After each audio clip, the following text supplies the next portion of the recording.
محترم حضرات، یہ تھا وہ معاملہ جس کی وجہ سے حضرت حسین رضی اللہ عنہ کو بے دردی سے شہید کیا گیا اور نبی اکرم صلی اللہ علیہ وسلم کے کنبے کو بے دردی سے قتل کر دیا گیا۔ محترم حضرات، یہ واقعہ ایسا واقعہ ہے کہ زبان پر لانے سے بھی جان نکلتی ہے۔ آپ صلی اللہ علیہ وسلم کے نواسے کو، شہزادہ جنت کو کیسے قتل کیا گیا۔ آپ بالکل بے سر و سامانی میں تھے اور کوئی مقابلہ نہیں تھا۔ بظاہر اس کو ایک مقابلہ تصور کیا جاتا ہے، جنگ تصور کیا جاتا ہے۔ یہ نہ جنگ تھی نہ اور معاملہ تھا، یہ تو زبردستی کی گئی اور دہشت گردی کی ایک بہت بڑی مثال قائم کی گئی۔ دنیا کی بڑی سے بڑی دہشت گردی اس کے سامنے ہیچ ہے کہ نواسہ رسول اور اس کے کنبے کو بے دریغ قتل کر دینا، شہید کر دینا۔ لیکن محترم حضرات، ان چیزوں پہ جب ہم جاتے ہیں تو ہمیں بہت سی چیزوں کا سبق لینا چاہیے۔ اہل اسلام کو اس سے بڑا واقعہ نظر نہیں آتا، تو جتنا بڑا واقعہ ہے اتنا ہی بڑا اس میں سبق بھی ملتا ہے۔ اب ہم نے کیا کیا؟ اس سبق کو لینے کی بجائے ہم نے اس واقعہ کو غلط طور پر انٹرپریٹ کرنا شروع کر دیا۔ ہم نے اس واقعہ کے پیش نظر اپنے اپنے مفادات بنا لیے اور اپنے طور پر اس واقعے کو بیان کرنا شروع کر دیا۔ اس کیس کو لے کر اپنے طور پر پلیڈ کیا گیا اور وقت اس کو ترمیم اور اضافہ کیا گیا۔ محترم حضرات، یہ باتیں پھر اسلام میں بہت ڈینجرس ثابت ہوئی۔ اسلام کی جو یگانگت تھی، امت محمدیہ کا جو معاملہ تھا، وہ ڈسٹرب ہو گیا اور امت مسلمہ کو اس واقعے نے 2 حصوں میں تقسیم کر دیا۔ اور یہ جو تقسیم ہوئی ہے، اس تقسیم کو ختم کرنا اب ناممکنات میں سے نظر آ رہا ہے۔ بہت بڑا فرق پڑ گیا ہے، افراط اور تفریط ہے، اور ایسا معاملہ درپیش آ گیا ہے کہ جس میں مسلمان آپس میں ہی دست و گریباں ہیں، ایک دوسرے کو نیچا دہانے کی کوشش کی جا رہی ہے۔ اور پھر اس قضیے میں بہت سے لوگوں کو مزید لپیٹ لیا گیا، حتیٰ کہ اکابر صحابہ کو بھی ساتھ لپیٹ دیا گیا اور ان پر بھی طعن و تشنیع کی گئی۔ محترم حضرات، اس کا کیا فائدہ ہوا کہ ہم دنیا میں جو ایک شان رکھتے تھے، ایک شوکت تھی، ایک آن تھی، ایک جذبہ تھا، ایک دبدبہ تھا، شہرت تھی، ساری ملیا میٹ کر دی گئی اور دونوں گروہ زیرو پہ آ گئے۔ دنیا ہم پر اب تسلط قائم کیے ہوئے ہے اور ہمیں گلی محلے کے روڑے بنا دیا گیا ہے اور ہمیں ذلیل اور رسوا کیا گیا۔ وجہ کیا ہے کہ واقعہ کربلا کو اگزامپل بنانے کے لیے، اس سے کچھ سیکھنے کے لیے ہم نے کوشش نہ کی، بلکہ ایک دوسرے پر الزامات کی بچھاڑ کر دی اور ایسا فرق پڑ گیا کہ اس کو جوڑنا مشکل ہو۔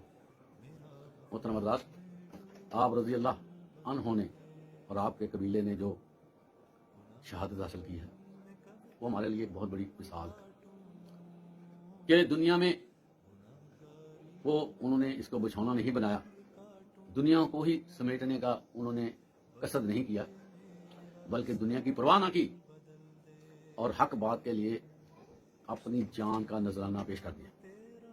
محترم حضرات، یہی وہ فلسفہ ہے جس کو سمجھنا چاہیے کہ ہم اپنے اصول بنائیں، اپنے ضوابط تیار کریں، اپنی زندگی کا مشن بنائیں، اپنے معاملات کو دوبارہ سے دیکھیں اور جن جن معاملات میں مس انڈرسٹینڈنگ ہے اس کو دور کریں اور اپنے آپ کو ایک بنانے کے لیے بہت سی چیزوں کو اگنور کر دیں۔ کیونکہ یہ جو واقعہ ہوا، یہاں رہنے والے اس واقعے کے ذمہ دار نہیں ہیں، یہاں رہنے والے اس واقعے کے حصے دار نہیں ہیں۔ بعد میں آنے والے لوگ، ان کو یہ واقعہ سننے میں، پڑھنے میں، دیکھنے میں ملا، لیکن ڈائریکٹ وہ ذمہ دار نہیں۔ تو ہم نے ایک پڑھی ہے بات، دیکھی ہے بات، سمجھی ہے بات، تو اس میں آپس میں لڑنے کی وجہ کیا بنتی ہے، یہ ہمیں سمجھ نہیں آئی۔ واقعہ ہوا ہے، جن لوگوں نے حضرت حسین رضی اللہ عنہ اور آپ کے قبیلے کو شہید کیا ہے، اللہ تعالیٰ کی ان پر لعنت ہو اور اللہ تعالیٰ ان کے انجام تک پہنچائے۔ محترم حضرات، ہمیں آپس میں یہ سلسلہ نہیں بنانا چاہیے کہ ہم دست و گریباں رہیں. جب بھی 10 محرم آنے والا ہو، ملک میں ڈسٹربنس شروع ہو جائے، ملک میں امن و امان کے مسائل بن جائیں، ملک رسک پر آ جائے، ملک کاروباری طور پر اور دوسری ایکٹیویٹیز میں رک جائے، ملک میں مذہبی منافرت شروع ہو جائے، فرقہ وارانہ مسائل شروع ہو جائیں، ملک میں نفرت کا اظہار ہونے لگ جائے، ایک دوسرے کے خلاف تقاریر شروع ہو جائیں، پروپیگنڈا شروع ہو جائیں. اور محترم حضرات، اس چیز کی ضرورت کیا ہے یہ بتائیں؟ کیوں ایسے کیا جاتا ہے؟ کیوں میں ایک دوسرے کے ساتھ لگے ہوئے ہیں؟ اور یہ ایسا سلسلہ ہے جس کا کوئی رزلٹ نہیں ہے، جس کا کوئی حاصل نہیں ہے، اس سے ہمیں کوئی چیز نہیں ملنی، جتنا مرضی وہاں پر آپس میں لڑتے رہیں، جھگڑتے رہیں. محترم حضرات، ہمیں کیا ضرورت ہے آپس میں تعلقداری ختم کرنے کی؟ کیا ضرورت ہے آپس میں نفرت پیدا کرنے کی؟ کیا ضرورت ہے دوسرے پر تان کرنے کی؟ کیا ضرورت ہے دوسروں کے جذبات مجروح کرنے کی؟ کیا ضرورت ہے کیچڑ اچھالنے کی؟ محترم حضرات، کسی کو کوئی اعتراض ہے، کسی کو کوئی گلہ ہے، کسی کو کوئی شکوہ ہے، وہ باتیں کرنے چاہتا ہے، وہ اپنے دل کی بھڑاس نکالنا چاہتا ہے، تو ہر اپنے گھر میں نکالے، اپنے ڈرائنگ روم میں باتیں کر لے، اپنے کنبے کے ساتھ باتیں کر لے، اپنے ملنے والوں سے گھر میں بیٹھ کر باتیں کر لے. محترم حضرات، ایسی باتیں جس سے دوسروں کے دل خراب ہوتے ہیں، دل خراش ہوتے ہیں، پریشانی ہوتی ہے، ان کو سر عام کرنے سے کیا فائدہ ہوتا ہے؟ کیا فائدہ ہوتا ہے؟ محترم حضرات، سارے معاملات اللہ کے پاس ہیں. جو جھگڑے ہوئے ہیں، جو تنازعات بنے ہیں، جو مس انڈرسٹینڈنگ ہوئی ہیں، جو بدگمانیاں ہوئی ہیں، جو مسائل جنم لیے گئے ہیں، کیا کیا مسئلے بنے ہیں، محترم حضرات، اللہ تعالیٰ نے قیامت کے دن یہ فیصلے کرنے ہیں اور سب کے دل صاف کرنے ہیں. سارے معاملات اللہ تعالیٰ نے نتھار دینے ہیں. حضرت علی، حضرت امیر معاویہ رضی اللہ عنہم کے درمیان جو مسئلہ بنا تھا، اللہ نے وہ بھی سیدھا کر دینا ہے، وہ بھی فیصلہ کر دینا ہے، اس کے بارے میں بھی ڈسیزن ہو جانے ہیں. تو محترم حضرات، جب اللہ نے قیامت رکھ دی ہے، اور رکھی بھی اسی لیے ہے کہ ہر ایک کو پورا پورا انصاف ملے گا، ترازو قائم کیا جائے گا، جو کسی نے کیا ہے اس کا بدلہ اس کو دے دیا جائے گا، سارے معاملات وہاں پر سامنے لائے جائیں گے. تو محترم حضرات، ہمیں کیا ضرورت ہے کہ ہم ایک دوسرے کے ساتھ دست و گریباں ہوتے رہیں، لڑتے رہیں، جھگڑتے رہیں اور خام خواہ ماحول کو خراب کرتے رہیں؟ ہمیں ایسا کرنے سے کیا حاصل ہوگا؟ کبھی غور کریں، یہ جو معاملات ہم نے اٹھائے ہیں، اس کا فائدہ کیا ہے؟ اس کا فائدہ کس کو ہے؟